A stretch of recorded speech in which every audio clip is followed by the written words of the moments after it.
Man metal detecting discovers rusty spoon, then looks a little closer and chokes up.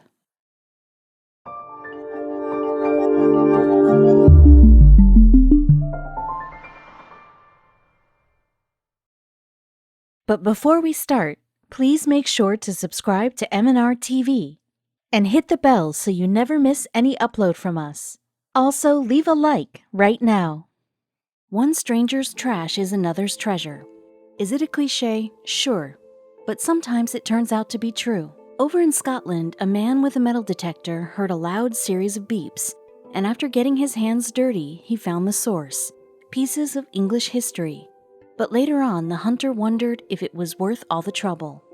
Metal detectors in hand, Derek McClellan and his friend Reverend David Bartholomew went out onto the grounds of the Church of Scotland. It appeared it was going to be a day like any other. McClellan had already searched the area for a year in vain. He wondered if his biggest triumph was already behind him. Previously, McClellan had discovered an underground stockpile of medieval coins. Remarkably, he was just a few years into his metal detecting career. McClellan had made quite the legacy for himself. But what about now? One day back in September 2014, McClellan went along the grounds again. With his friend and armed with his metal detector, McClellan once again searched the surrounding area. Then the device whizzed awake. The initial discovery was already a rarity.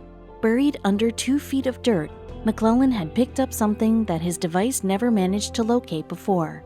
Excited, the treasure hunter began to dig. He hoped it was something more than some tin cans left by a litterbug.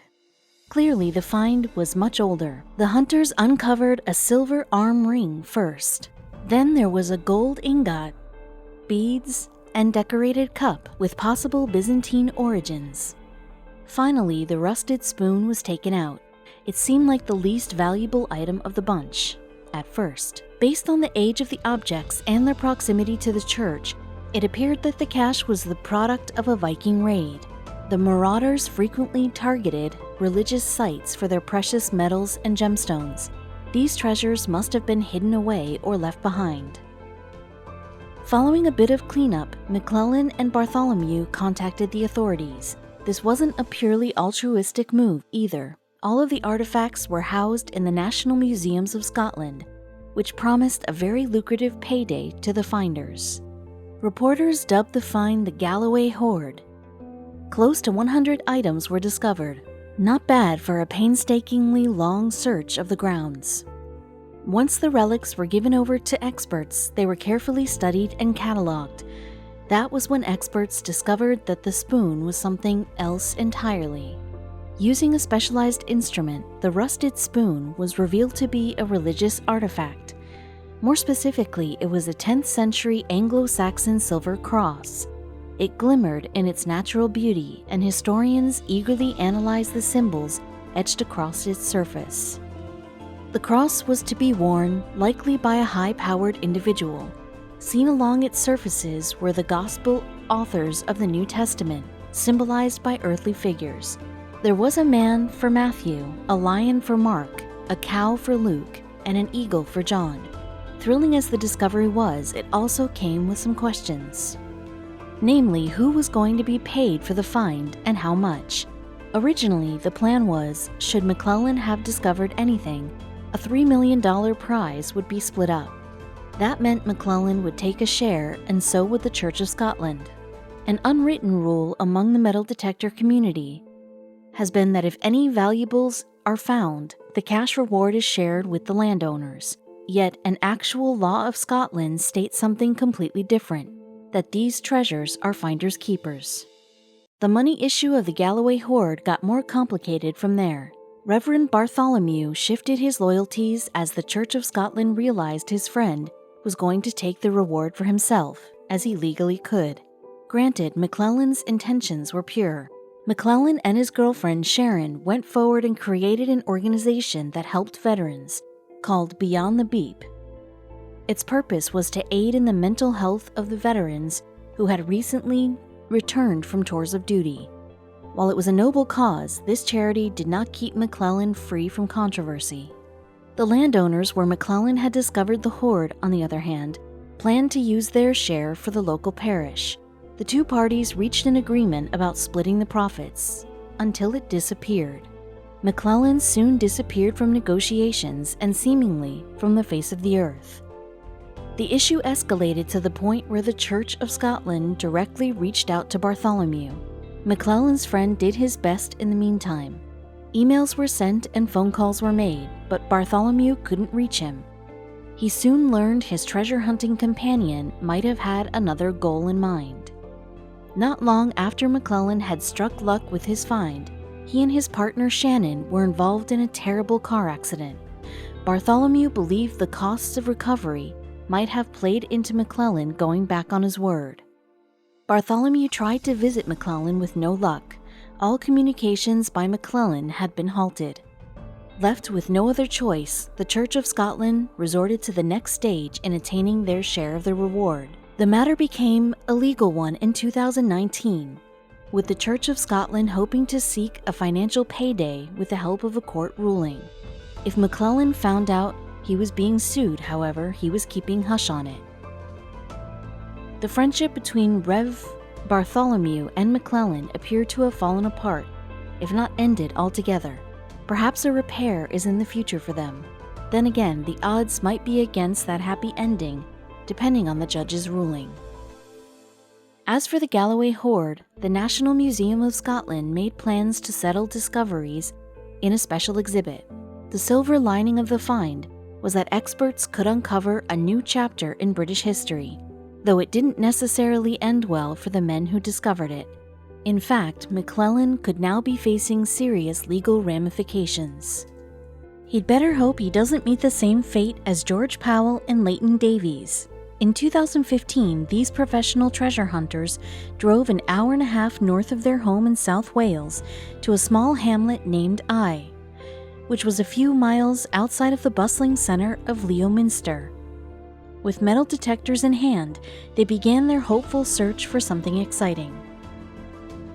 Throughout both England and Wales, there are about 20,000 detector enthusiasts, so that goes to show you just how prevalent underground treasure was throughout the United Kingdom. Mostly the finds were just mundane metal fragments, but just knowing there could be something out there kept the hobby alive. And not long into the two men's terrain-scouring afternoon, both detectors picked up signals. The men carefully waved their instruments to pinpoint the location where the signal was the strongest. And then the frantic digging began.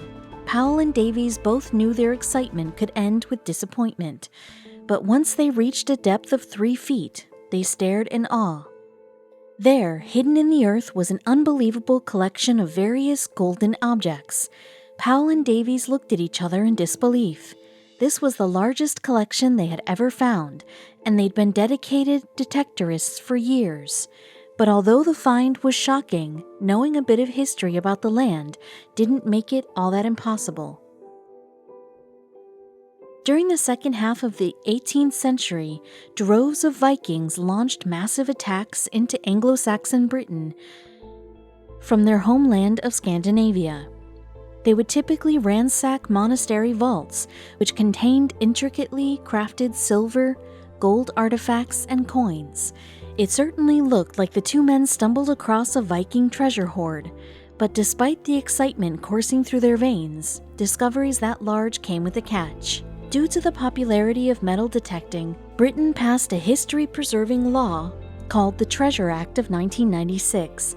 This law required anyone finding 2 or more pieces of actual treasure in the same place had to report it to local authorities. Since the men found literally an entire hoard, they were under a legal obligation to report it, especially since many of the coins in discovery were some of the rarest on the planet. These 9th century coins featured 2 Anglo-Saxon kings, Ceolwulf II of Mercia and Alfred of Wessex, called 2 emperor coins. Numismatists, coin specialists, only knew of 2 ever discovered, and neither of them had ever hit the open market. One coin alone could fetch around $100,000, so if Powell and Davies found a whole collection, It could be worth millions. Soon, a British museum curator caught wind of the discovery. Gareth Williams was a curator of early medieval coinage and Viking collections. Naturally, when he realized a hoard of possible Viking treasure was found, he was more than intrigued. However, he wasn't exactly pleased with the details. Apparently, several of the 2 emperor coins were being offered to various dealers, which meant the monumental find was in danger of disappearing into the black market. He demanded the men turn in their find now. Word of the hoard soon reached Peter Revel, the local finds liaison officer. Once he heard about the Saxon coins, he emailed the 2 men to remind them if, in fact, they had significant finds on their hands, they needed to call authorities. But he was met with silence from Davies and the words, "I won't tolerate any slander," from Powell. Meanwhile, the 2 men did approach someone else with more information. 2 days after Rayville's email, Powell and Davies went to the Museum of Wales to meet with a man Davies had previously dealt with before, Finds Liaison Officer Mark Lodwick. They presented him with several items from the Viking hoard: a golden bracelet, a ring, a crystal orb, and 2 of the Saxon coins. Lodwick began questioning as to the treasure's whereabouts, and something didn't sit right with their answers. Lodwick noticed the 2 Saxon coins had similar signs of wear and tear, indicating they were buried together, but the men insisted they were found apart, perhaps to sidestep the Treasure Act of 1996. Then, when asked where exactly the treasure was found, Powell pointed to several different locations on a map. When checked by Lodwick using Google Earth, it didn't even exist. There was clearly something else going on here. So what was happening with this Viking treasure trove? Well, just as curator Gareth Williams and finds liaison officer Revel feared, the coins were being sold illegally. Just 2 days after the men made the epic discovery, they took several pieces to a cafe where they met people who could help them conceal the lucrative hoard. One person at the secret powwow was Paul Wells, left, a retired builder, who had since taken up an interest in the coin trade. He was floored. It was as if they had been put in the ground on the day they were minted. My eyes nearly fell out of my head. Several days later, Powell and Davies consulted Tim Wicks, Wright, a coin trader and detectorist with a notoriously shady reputation. Wicks took several pieces of the Viking hoard to a local auction house called Dix Noonan Webb, where a coin cataloger could determine their approximate worth. James Brown, the in-house expert, immediately recognized the items as coming from one single hoard, and he knew Wicks was trying to illegally move these pieces through the black market. Brown, without hesitation, contacted the authorities. The police were briefed on the possibility of a heritage crime, and the British Numismatist Trade Association was also alerted to this activity. Powell and Davies, at the time, had no idea the investigation was underway. A little more than 2 months after officers were briefed, everything came crashing down. Naturally, Powell and Davies claimed they were unaware of the potential value of the coins, and the fact that there was a hoard at all. Powell insisted that he was a longtime detectorist who always obtained permission to search land and turned in any questionable discoveries. After the arrest and initial questioning, police searched both men's homes in case they were hiding even more.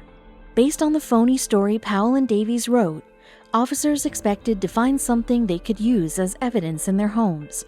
However, besides some empty glass display cases, the searches turned up empty. They didn't have the silver coins, and things like that you'd expect from detectorists who went out on a regular basis, Revel said. But that didn't mean the men wouldn't pay for what the officers already unearthed. Powell, Davies, Wicks, and Wells stood trial for the Viking hoard crime in 2019. All 4 men faced charges of theft, conspiracy to conceal, and converting criminal property. The trial lasted 2 months, and all 4 men were found guilty of every charge. Powell was slammed with 10 years behind bars. Davies received 8, and Wicks got 5.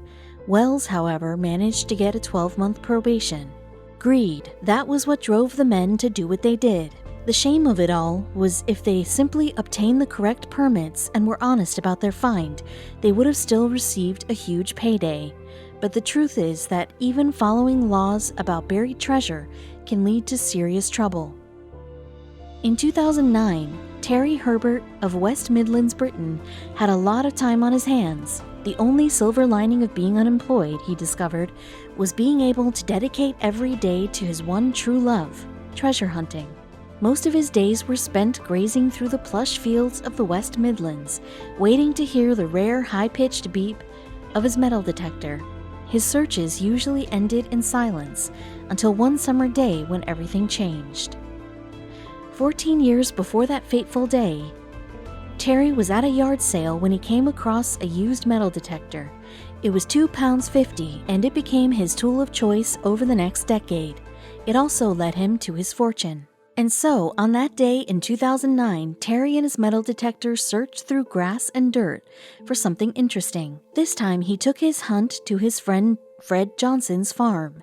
He didn't expect much to happen until he heard the aforementioned beeping. He immediately started digging, and when he came upon a small, indistinguishable object that looked a lot like gold, all he saw were dollar signs. So did the historians he called to appraise the objects. After days of digging, it was deduced that Terry had uncovered the largest collection of Anglo-Saxon treasures in British history. Every piece of misshapen gold and silver was valued at a higher price than anyone expected, least of all Terry and Fred. About £3.28 million, $4 million later, Terry and Fred were international sensations. They just had to figure out the money thing. It was a complicated situation.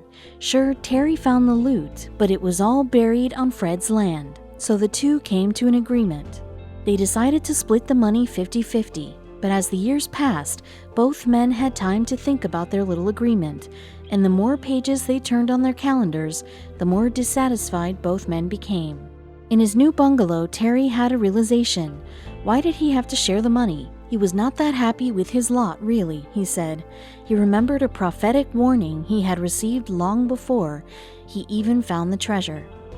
5 years before, I was warned off it because I was told Fred would want all of anything that was found, Terry revealed.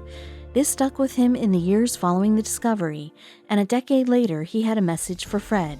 He's acting like a child and cutting his nose off to spite his face. I'm not sure we can patch things up, Terry admitted.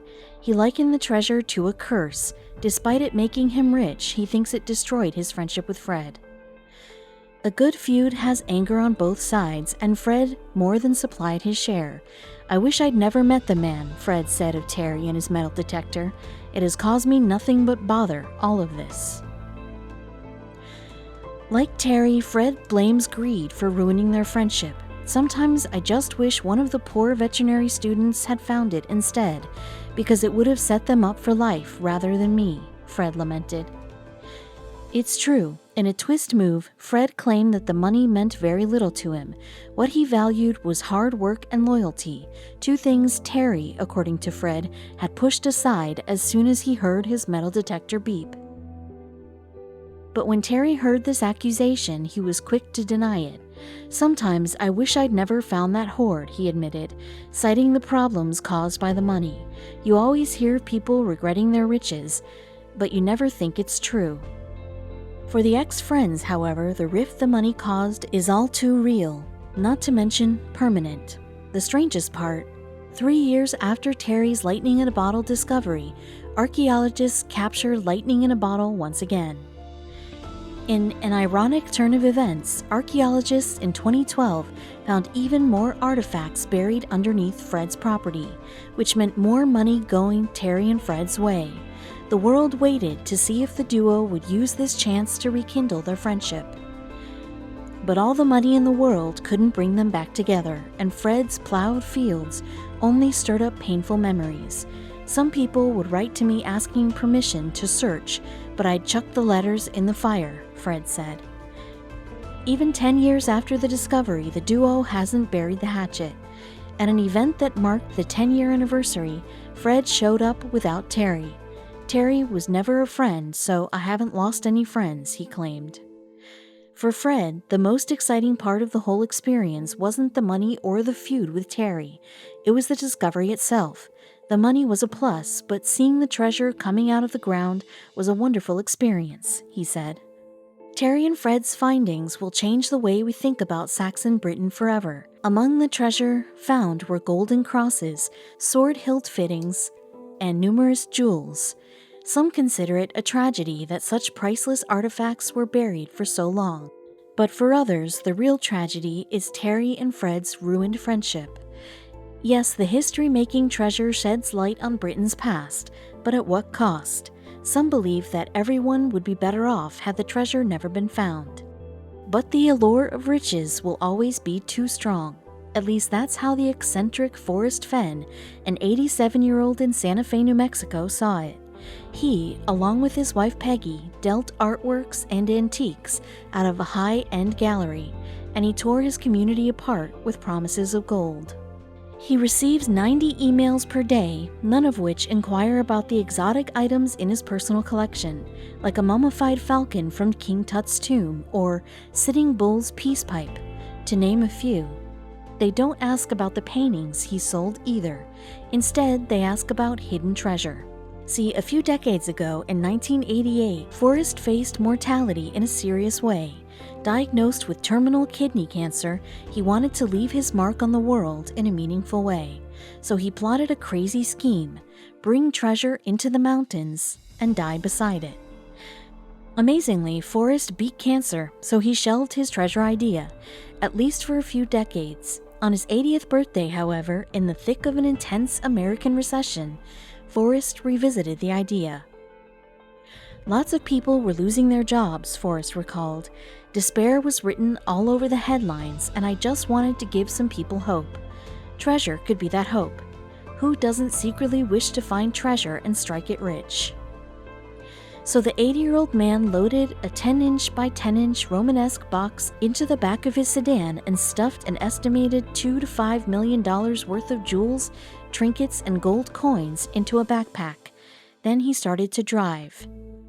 He drove into the Rocky Mountains before parking his car and making 2 short trips on foot. One where he carried the box to the hiding spot, another to bring the jewels to that box. He hid the 42-pound chest, but "Don't say I buried it," he added cryptically.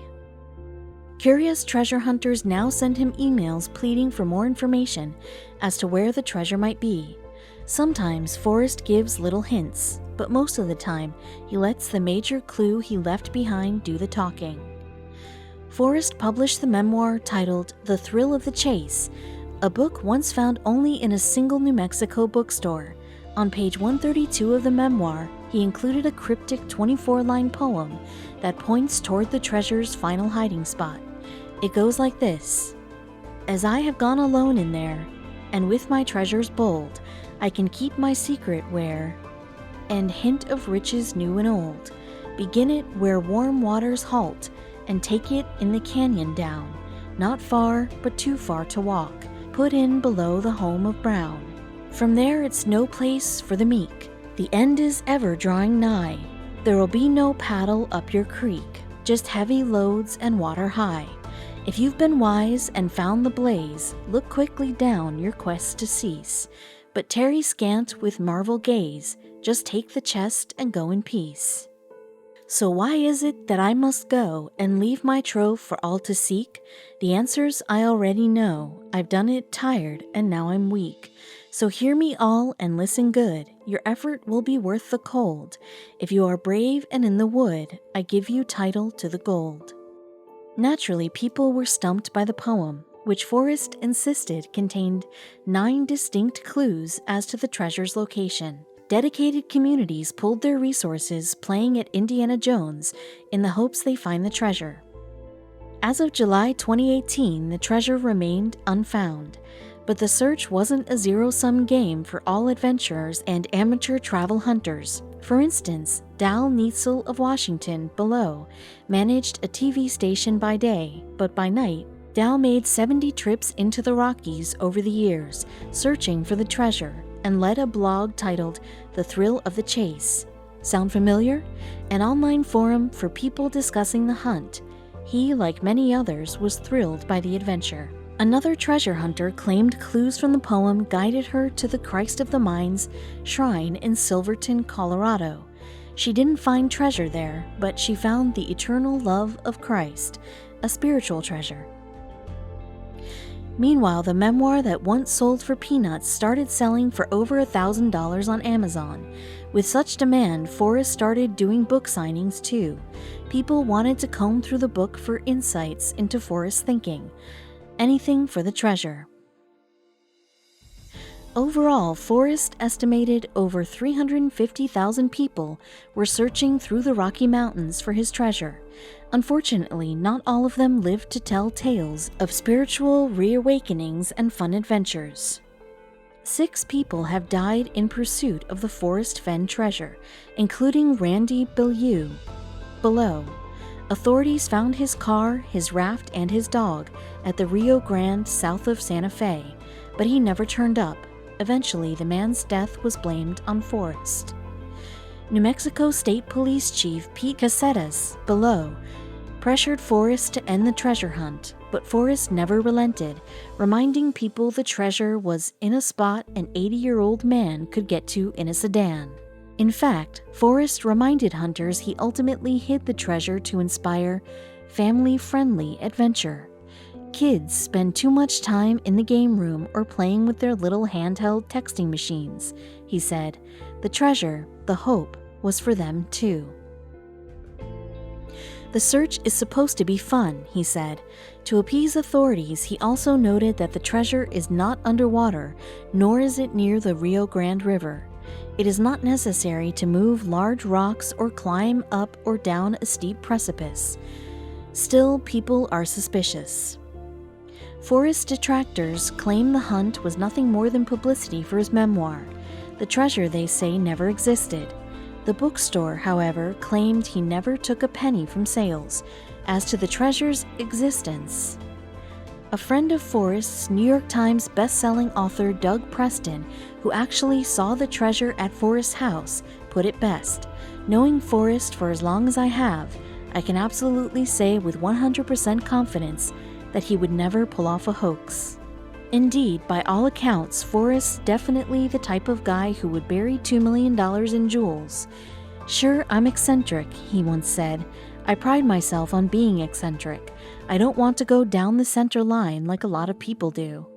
And hunters better not hope for some deathbed confession from Forrest. No one knows where that treasure chest is but me, he said. Even his family remains in the dark. If I die tomorrow, the knowledge of that location goes in the coffin with me. With all the fun and excitement around the hunt, Forrest admitted hiding the treasure was successful beyond his wildest dreams. But who will be the lucky person to finally find it?